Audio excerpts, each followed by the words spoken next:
la vision 2030 qui a été mise en place. Et vous avez lancé il n'y a pas longtemps la vision 2050 pour le Sénégal. Pouvez-vous partager avec nous ce que sont les principales priorités pour atteindre cette croissance durable d'ici 2050 et surtout comment, Monsieur le Président, le pays se prépare à intégrer les investissements étrangers pour appuyer cette transformation?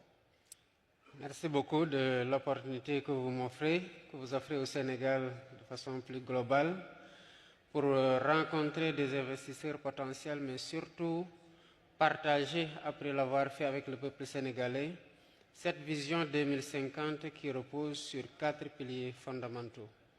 Comme vous le savez, depuis que nous sommes arrivés au pouvoir il y a de cela 7 mois, nous avons décidé de sortir de la logique des urgences électoralistes et de nous dire qu'il nous faut regarder très loin pour pouvoir mieux planifier et pouvoir prendre en charge de façon beaucoup plus large les préoccupations, mais surtout dans le cadre des solutions que nous devons trouver. Nous avons remarqué que, de base, au Sénégal, nous avons, comme partout ailleurs en Afrique d'ailleurs, des ressources minières et minéralières importantes, mais qui sont exportées tout le temps à l'état de matières premières, n'offrant pas au pays l'opportunité de les transformer sur place et donc d'ajouter de la valeur. Et nous avons dit qu'il nous faut inverser ce cycle.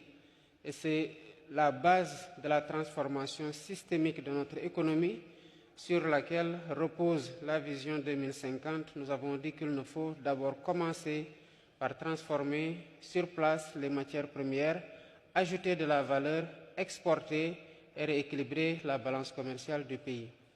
Évidemment, cela ne sera à se faire que lorsque nous aurons des industries capables de transformer ces matières premières. Qui dit cela dit énergie.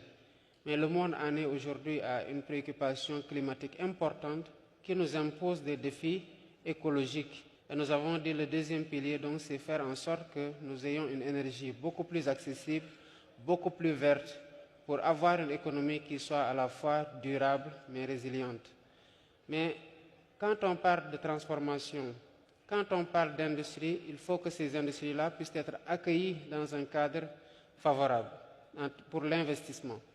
Et c'est cela qui a motivé ces dernières années l'éclosion de zones économiques spéciales sur lesquelles travaille depuis quelques années l'Agence de promotion des investissements pour donner le meilleur climat, mais surtout les meilleures opportunités à ces investisseurs-là d'arriver dans le pays à des conditions favorables.